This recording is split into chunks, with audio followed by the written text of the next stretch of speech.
I'm sitting here with one eye on the doggone World Series Game 1 as I record this. Man, I mean, it kills me how many of these players playing for Boston used to play for the Detroit Tigers. It's just killing me. It's like we were told in Detroit that it was a good idea to trade all our players away to Boston. So like they traded all their players away to Boston, and then the guy who was the GM for Detroit goes and turns into the GM for Boston. Man, we got ganked on this. It just makes me sick. I hope that the Dodgers kill him. I don't care if you don't like it. Man, it just makes me mad. Here's Jack White sitting here. Look at this. Jack White is at the doggone Boston Red Sox game. That dude is from 8 Mile. It's killing me. This is killing me. This is death to me.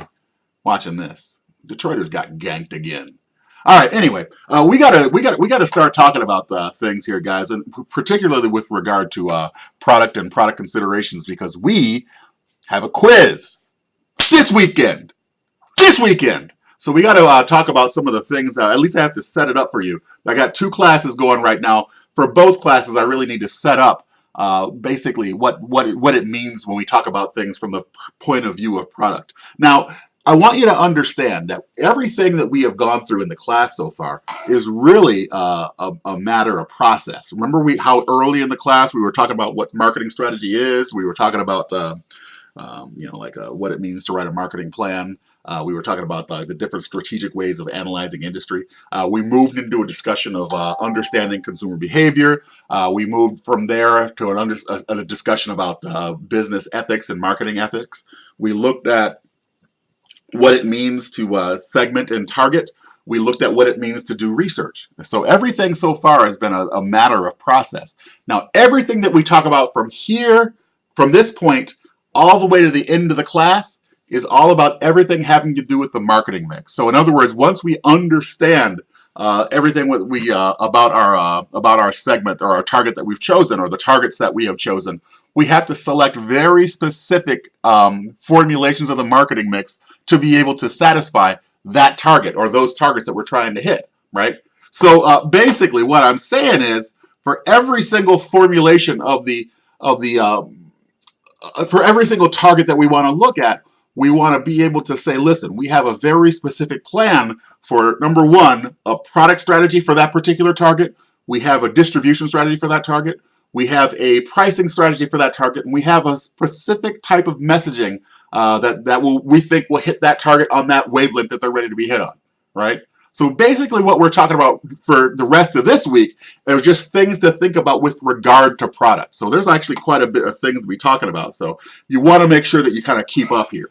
So product and product considerations, basically let's take a trip through it.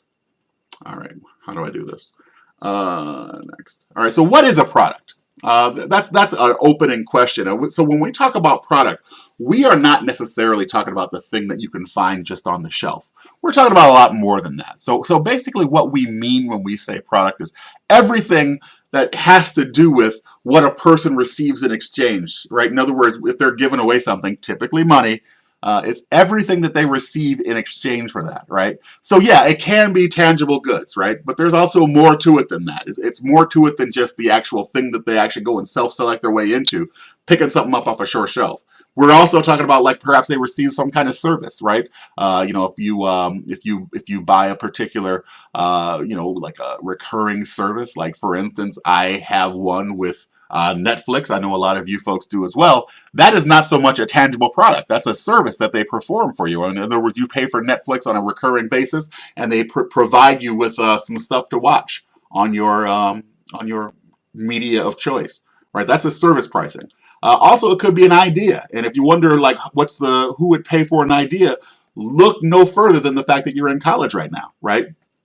Basically, what you are in the business of, whether you know it or not, is that you are in the market for being exposed to new ideas and new ways of thought about things. So the theories and the applications thereof that you learn while you're in college is a form of a product. That's the product that we basically sell in college. So there you go. So to some different types of products, there are two main types that we list here. The first is a business product, and the second is a consumer product. Now, if you've been awake through the class so far, you understand where I'm already going with this, right? You understand that when we say a business product, we're talking about a product that businesses use to manufacture some other product to pass on to some business customer they may have, or to to help them out in their own operations or to resell to other customers, right? On the other hand, if you're talking about a consumer product, basically what you're talking about is selling a product to someone so that they can use that thing themselves for their own personal needs, right? So basically, if you're selling a consumer product, you are selling to the end user when you do that. For a business product, you may not be selling to an actual end user. You may be selling something so that they can either keep their business running, or they use that product to be able to add to their own products to sell something else. All right. Now, so again, this is the way that we can think of this. Forgive my ugly slides. I'm going to have to do a little bit of of doctoring to this slide because this slide is ugly. I can't deal with this, man. I can't deal with this. So let's do this, and let's. No, that's too small. There we go. All right. So let's take a look at this. Basically, what we're looking at are different ways of thinking about those products. I already told you we can base this thing on, we can separate them by consumer products or business products, but within consumer products, we have a way of thinking about this as well. Namely, we have four types of consumer products that we sell to an end user. The first is a convenience product, the second are shopping products, the third is a specialty product, and the fourth are unsought products. So by name, what we mean by these is convenient products are products that basically we pick up, we acquire, and we don't spend a whole lot of time like shopping for these things, right? A convenience product is something where we basically go out there, it's something that we buy because it's readily available. Typically, it doesn't tax us too much in terms of the cost. It's just something that we buy as a matter of routine, right? It doesn't take a whole lot of shopping effort. I already told you, perhaps in this class, I have a big appreciation of chewing gum, right? I love chewing gum. But when I go out to buy chewing gum, I don't really spend a whole lot of time shopping for chewing gum. I mean, if they have new flavors, I might try it out, but I don't really care if I don't really like it, because if I don't like it, what? I'll just offload it to my son. And plus, in the first place, chewing gum costs like $1.50 a package at the most. So it's not going to really be a huge monetary sacrifice if it doesn't really work out for me. You see what I'm saying? Another thing to think about with regard to convenience products is that typically, because we don't spend a lot of time trying to shop for them with a whole lot of effort, we may be locked into a product because of a matter of pure habit, but not necessarily because we have a strong preference for it. I think I may have mentioned, I can't remember what I say to what classes, but when I was growing up, my dad would buy log cabin syrup as a matter of habit, because that's what his parents always bought. And so all the time I was growing up, we would have pancakes and waffles, which were delicious, by the way, but we would have log cabin syrup. Now, it wasn't until I met the lady who was going to be my wife until I realized that there were much better syrups out there, like Mrs. Butterworth, right? I mean, Mrs. Butterworth compared to log cabin. I mean, I don't mean to sway you in either way. I'm just one guy with one opinion. But my opinion is that Mrs. Butterworth is just totally outclasses, log cabin syrup, and so does Aunt Jemima, and all these other syrups. They really outclass log cabin. But as a matter of habit, because it was a convenience product, my dad would buy it all the time. Second type of consumer product is what they refer to as a shopping product. Now, shopping products are basically products that just require a lot of comparison, because it's typically something that you're going to spend a lot of money for. Typically, a type of shopping product that you would buy, perhaps you've heard this term before, durable goods. Right? Durable goods are typically appliances that you would buy, which basically you plan to have around for a while, at least 10 years. So anytime that you would buy like a refrigerator or a dishwasher or an oven, perhaps a workbench, perhaps some forms of power tools or something like that, those are all included in durable goods. These are things that you're going to have to buy, but they're kind of more expensive products, so you're going to shop around quite a bit before you actually decide to on one. And when you decide on one, it's done because you've done a lot of seeking of information for that particular type of product. So that's a shopping product. The third is a specialty product. A specialty product is a product that basically it's something that consumers will search extensively for, and they won't really accept any substitutes for this particular thing. Now remember, the difference between shopping products and specialty products is that shopping products are things that you are going to do a lot of research for. Specialty products are things you're going to look around a lot for, right? It's something where if you have this one thing, it's going to be like your life can be made complete because you're probably a fan of this particular thing, and it's something that you're going to be looking around for a lot. But once you have that thing, there's nothing that's going to substitute for you for a specialty product. A couple years ago, I was telling my son about the idea of specialty products, and he said it was kind of like finding a rare Pokemon, and I didn't understand what he meant by that by then, and I kind of still don't understand. But I get the idea of Pokemon. He said it was kind of like finding a rare Pokemon. So yeah, that's a specialty product. Now maybe you've heard of like Fabergé eggs. Have you ever heard of Fabergé eggs? You ever seen that? Let's do a quick search for that. Fabergé egg. All right. So let's look at a Fabergé egg.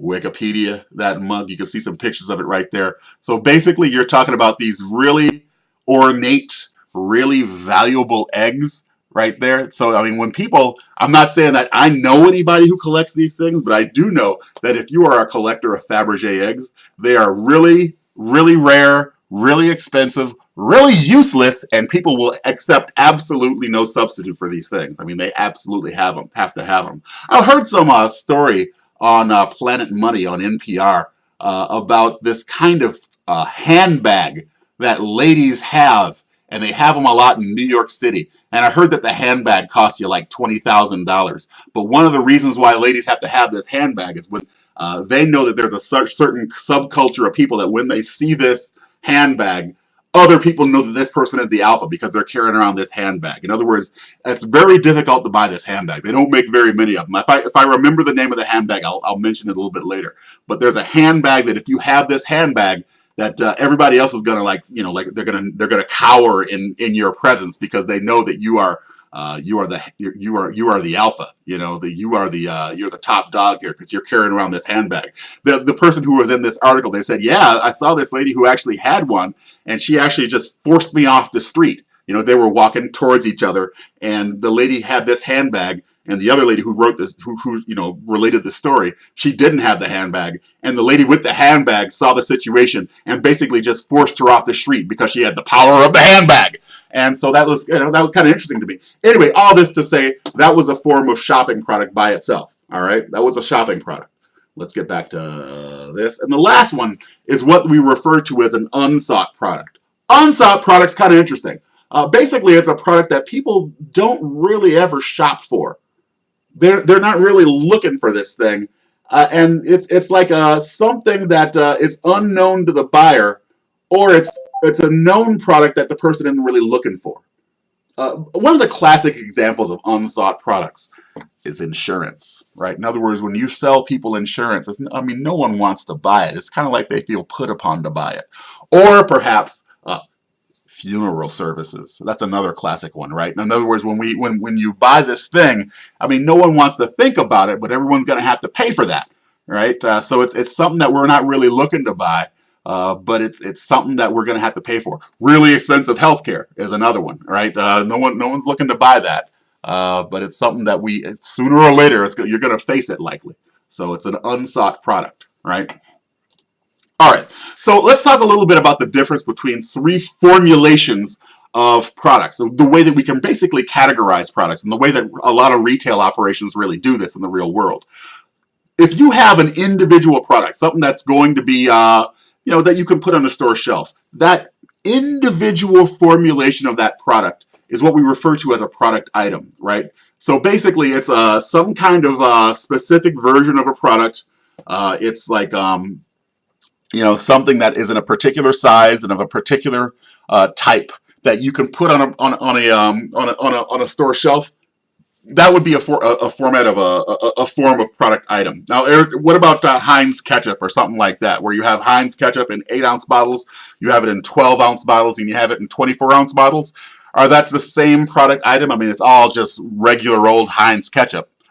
Answer, yeah, they are different product items because the different sizing of those items make them effectively different product items. So even when we think about things in terms of different volumes, those are effectively giving different value combinations to the customer. So we would consider them to be different product items for that very reason, right? Now, think in terms of grouping those product items. If you have a group of closely related items, we refer to that as a product line. A product line.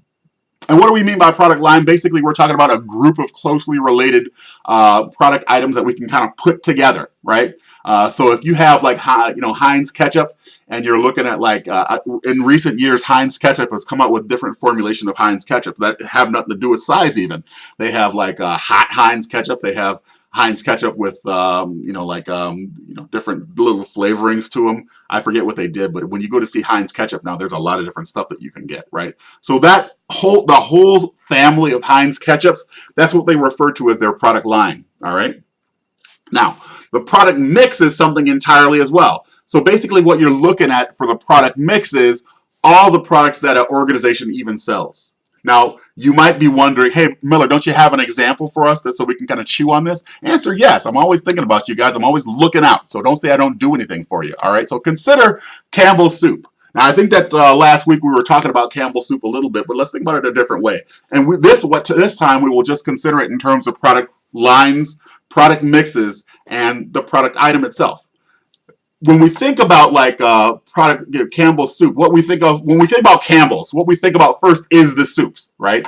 So when you think about Campbell's soups, what do you got? You got cream of chicken, you got cream of mushroom, you got vegetable beef, you got chicken noodles, and so forth. These are all individual product items, right? But you group them all together, and basically you're talking about a product line. Now, how much is in a product line? This is the adjective that means something. If you have a lot of different types of soups, right? A lot of different types of soups, then you would say that that product line has considerable depth. And you do have a lot of different kind of Campbell's soups out there, even though the best one is tomato. No arguments. But basically, you have a lot of depth when you talk about soups. So that adjective you would use is depth. You would describe it in terms of depth. Or perhaps if you have another formulation, we'll get to that in a minute. If it's not so deep, sometimes they refer to that as a very shallow product line. All right. Now, we also have this thing in terms of the overall product mix. Did you know that Campbell's makes more than soups? True story. What else do they make? They make sauces, they make frozen entrees, they make beverages, and they make some form of biscuits even. I didn't even know about that, right? So if you look at Campbell's sauces, this is a different thing than soups, right? I mean, you put sauce on other things. It works. It looks like soup, but you use it for a different purpose. What do they have? They got mild cheese, they got Alfredo, Italian tomato, they got marinara sauce.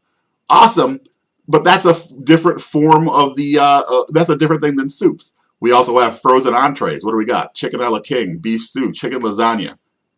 Sounds gross.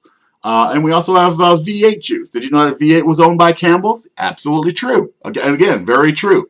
So when you look at the overall how much is involved in that product mix, the adjective that you use is width. In other words, that they have a lot of different things that they sell, you would describe it in terms of width. They even get wider than Campbell's. Think about like Kraft, all the things that Kraft makes, or all the product goods that Procter & Gamble makes, or something like that. It can get pretty wide, right? So because so Procter & Gamble makes a lot of things in terms of depth, like detergents, and they make a lot of things in terms of width, like everything, detergents and everything else that Procter & Gamble makes. Look it up. All right, so this is the way that we describe it. The depth of a product line, the width of a product mix, how much overall stuff that the company makes. All right, good. A few things to think about with regard to how we can adjust those product lines, product items, and product mixes. And I'm sorry for the not very attractive way that this slide looks, but a few things to think about with regard to this is we can perform a product modification, some form of repositioning, or perhaps some kind of product line extension or contraction. Now, these are adjustments that we can make. Do we Yeah, so in terms of product modification, there's basically three types. There's a quality modification, a functional modification, or a style modification. Quality modification is basically where we make some kind of, we do something to send out some kind of perception of the quality of a particular thing, or we actually do something to increase the quality of the product by, in the general sense, right? So in other words, we do something to make the product better in terms of either reliability or durability or something like that, some indicator of quality that we can put out there, and we say, hey, now this is more durable, or now this is better, or now this is more lasts longer, it smells better, or something like that. There's some kind of quality modification that we make. Functional modification is where we actually add something that they didn't do before, but now it allows us to do this particular thing, right? It doesn't allow us to do it, but but now we can do it. Think about like your precious iPhones, right? Whenever they last time, what did they do? They what was the last big change? Big change. I don't know, but think about like a version of iPhone 6 that it was everybody was happy with, but all of a sudden they rolled out with iPhone 7, and they were able to do something at that time that they weren't able to do before. I remember a while back they had gained the ability to make banner photographs. That was a big deal at the time. Before, you would take a picture and you only be able to take one picture at a time, but at some point you had the ability to make banner photographs, and that was a functional modification. It wasn't able to do that before. They made a modification to make it so that it had this new functionality.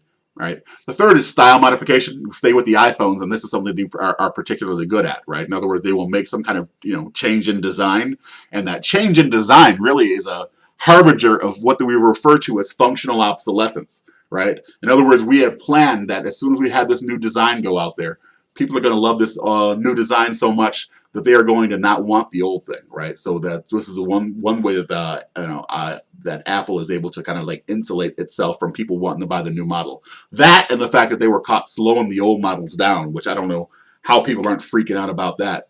But hey, that's on all of us. We just decide that Apple is untouchable, I guess. All right. Yeah, planned obsolescence, we actually just talked about this, but basically planned obsolescence, what it is the practice of modifying products so that those have become sold have become obsolete before they actually need replacement. Actually, Detroit did a really good job of this in the 1950s when they would come out with new versions of cars, but the style modifications that they would make to cars from year after year back in the 50s and early 60s, they were so obvious and they were so blatant that everybody on your street knew that you were still driving the old car. They knew, hey, this guy's still driving the old Mercury. Don't you want to roll with the new? Hey, I know that you're driving a 56 because I got the 57, and the 57 has these huge wings on it. You got to have these, if you want to ride with me, you got to have the new wings. You need that 57. So there was a form of planned obsolescence. People would buy cars with amazing regularity back then because no one wanted to be caught with the old thing. Now, just like everything else, we don't see the need to catch up as urgent anymore because, cars are just cars. But back then, cars were like the iPhones. You see what I'm saying? All right. Some ways to think about product repositioning and why you should think about, the firm should think about repositioning its brands. The first is a degree of changing demographics. In other words, the idea that over time, the people that you have been successfully selling to, their needs may change, or their population might become minuscule over time. Good example of that, what's going on with Harley Davidson right now, right? Harley Davidson, as I probably mentioned to you before in this class, Harley Davidson has done well with baby boomers. I mean, these are two companies that have just been in lockstep with each other. And, like over time, what's happened? Like the people who are baby boomers, what are they doing? Number one, they are starting to get a little bit old for riding motorcycles. A lot of them are finding. Number two, they are maybe they didn't like the fact that Harley Davidson's global strategy has made it so they're building bikes overseas. That was the big President Trump concern right there. So, basically Harley Davidson's in a rock and a hard place right now, because what they're trying to do, if you frequent Harley Davidson's website, like I do, then you know that Harley Davidson right now is in a position where they're building smaller bicycles. They're building smaller motorcycles because they're trying to appeal to new riders, younger folks like you maybe, right? In other words, they're trying to appeal to these people who are younger because they see that is being their future business. So they go on to get more new riders. But new riders don't like the big bikes that the big baby boomers were riding because, well, it's hard to ride a big bike. I mean, I ride a big motorcycle, and I got to tell you, I've been riding 20 years before I bought a big motorcycle, and it's still hard. So it's hard to ride these Harleys like that. So they're trying to build smaller bikes, so they had to reposition. Another reason is declining sales. Now, I guess you could relate this to Harley Davidson as well, but like if you have if you're finding that your sales are diminishing over time, then you may want to be able to appeal to a new market, to be able to say, listen, we're a viable option for this market that we really didn't have to position to before. We didn't have to make a statement to. So that's a reason to reposition as well. Or the last is the changes in social environment, right? Things that used to seem acceptable to us and to seem like something that would be great is now not seen as so great anymore, right? In other words, the way that we perceive it is completely different. Think about the people at Parquet and other companies that made margarine, right? In the 1970s and 80s, margarine was the hot thing. Right? I mean, people thought that butter was terrible, but people didn't want to give up that delicious butter flavor. So what did they do? They would buy a lot of margarine. I mean, my mom to this day, this is her 75th birthday, by the way, today, right now. This is her 75th birthday, so please send my mom your regards for her birthday, because I've told her about 12 times today. And she would buy a lot of margarine, and she still does. But here in 2018, the way that we see margarine is completely different. We see margarine as being something close to plastic, right? And it's better to just have the plain old butter. That would have been inconceivable back in the 70s and 80s. But the way that we now see it is that, hey, it's better to just have regular butter and just control it than it is to start buying fake stuff like margarine, right? So that's an example of that. All right, product line extension was the third strategy. And basically what we're talking about here is the idea that we want to be able to add additional products to an existing product line in order to compete more broadly in the industry. So basically what we want to do is we want to say, listen, we want to fill out this product line, because if we have more products to sell, we're going to look like a more competent and complete company, right? So that's the idea here. But the reality is that over time you can be subject to this idea of product line like overextension, right? There's just too many lines in the products in the product line. Some of the things that would indicate that kind of degree of overextension is that perhaps some of the products that you release have really low sales or cannibalize sales of other items. Recently, our boys at Netflix, they canceled a couple of my favorite shows in Luke Cage and Iron Fist, right? But the reality is that perhaps they're looking at the numbers and they're saying, hey, perhaps people aren't watching those shows as much because they have too many show options. This is just cannibalizing some of the other shows that we have out there. Perhaps we have to make an executive decision because people are just confusing the shows too much. That stuff happens all the time. Another symptom is that resources are disproportionately allocated to slow-moving products. In other words, there's like a limited number of resources that every organization has. But if they're putting too many resources towards something that has low rates of return, that's a consideration for contracting that particular line. And lastly, items have become obsolete because of new product entries, right? The reality is that in really innovative firms, they have to be able to always take stock of what they have out there and say, listen, we're making something else obsolete by releasing this. An example of that is my good friends at Google, right? Google is very unlike Apple. They're both very profitable companies, but the philosophy is completely different. And the thing about that you have to get used to when you deal with Google is that they may release a software package that's great for a while, but they're always innovating and coming out with new things. And the things that they had that you had gotten used to using, they'll just pull it. And they expect you to be innovative enough to kind of keep up with that. And so, the way that they think about product line contraction at Google is that they say, listen, people will keep up with us. We're just going to have people use things for a while, and we're just going to pull it for a while and have them go with something else. And that's, you kind of got to get used to that. That's how they roll. All right. Last thing I want to talk to you about is the idea of a brand. And I'm going to, take up this a little bit later with you guys. This is just a little introductory lesson to the idea of the product. A brand is basically everything that goes along with the product, right? In other words, you buy a product and the product is the product. It does a particular job. But the brand is everything that kind of goes with that product that you're also kind of buying into, whether you really know it or not. So what are we talking about? We're talking about the name. We're talking about a term. We're talking about the symbol, the logo or something like that. We're talking about that exclusive design that nobody else is able to like mimic, that is often copyrighted or have a patent on. We're talking about a combination of all those things that basically kind of identifies that seller's products and kind of sets them apart from everybody else, right? So that's a brand. So what goes into a brand, right? So basically what we're talking about here when we talk about the things that make up a brand is the brand name, right? So just basically what we're talking about is the part of the brand that can be spoken, right? I mean, there's no other company that can just name themselves Coca-Cola or Coke, right? Because that's something that can be spoken and that's a part of their brand. No one can name their hotel Holiday Inn, right? Because that's a part of their brand. You can't go naming it, things that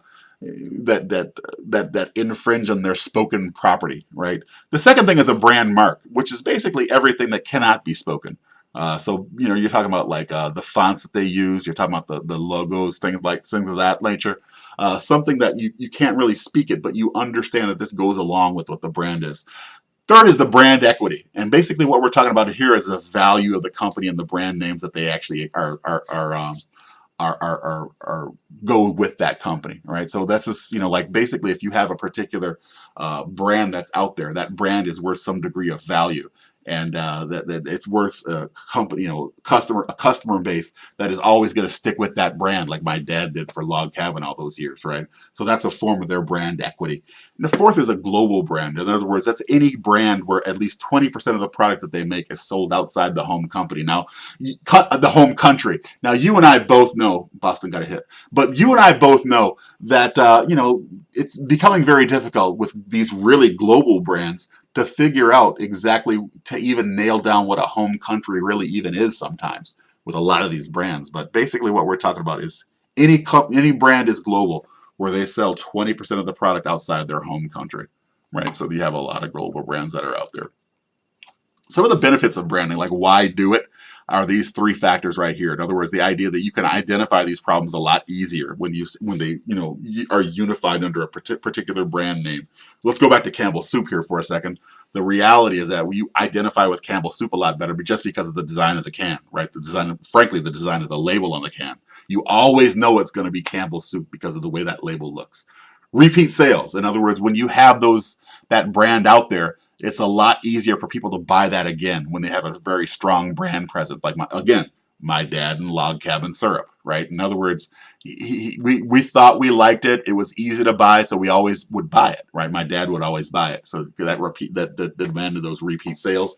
And third, the idea of new product sales. In other words, when companies do innovate new products that they kind of put out there on the market, people are going to be a lot more amenable to trying it out and adopting that product because it's a part of a brand name that they may consider to be strong, or they may consider to be a very good brand. All right.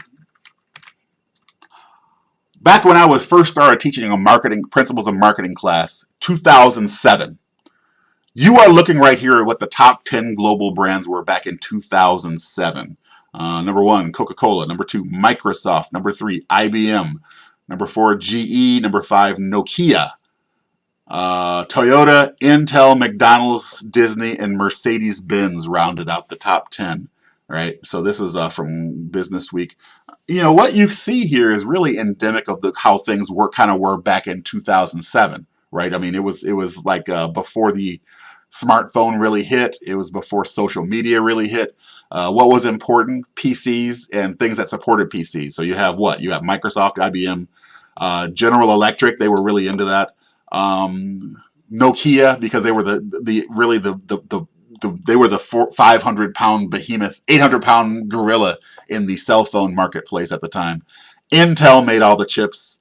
and a couple of car brands that were really good in the top 10, Toyota and Mercedes-Benz. Right, so this is where we are. Look at Disney up there too, that back in 2007. So I'm going to show you how the top 10 global brands look now. Do you think it's going to be changed much in 10 years and 11 years? Yeah, the answer is yes, it actually is. Here they are today. What do we have? Number 1, Apple. Number 2, Google. Number 3, Amazon. Number 4, Microsoft. Number 5, Coca-Cola. Number 6, Samsung. Number 7, Toyota. Number 8, Mercedes. Number 9, Facebook. And number 10, McDonald. All right, so yeah, what do we have here? We have, again, I think that the top 10 global brands, that was as was true in 2007. What we're seeing in 2018 is global brands that are really endemic of the times that we live in now. What do we have? We have, really not only tech companies, but tech companies at the top that are really not so much into just creating tech, which they are, but they're also into collecting data. I mean, all 4 of these companies are really like data superstars. So in other words, as we are in the data era, all 4 of these companies are really great at collecting data and understanding and leveraging data. Coca-Cola is never going away. They are a very strong brand. They have a lot of, but I mean, the people that drink Coca-Cola, they have shrunk significantly. People don't drink Coca-Cola like they used to. I know I sure don't. And a lot of people don't. If you're younger than me, you don't drink a lot of Coca-Cola at all. But Coca-Cola owns properties that people still consume quite a bit. So that Coca-Cola name, it endures, right?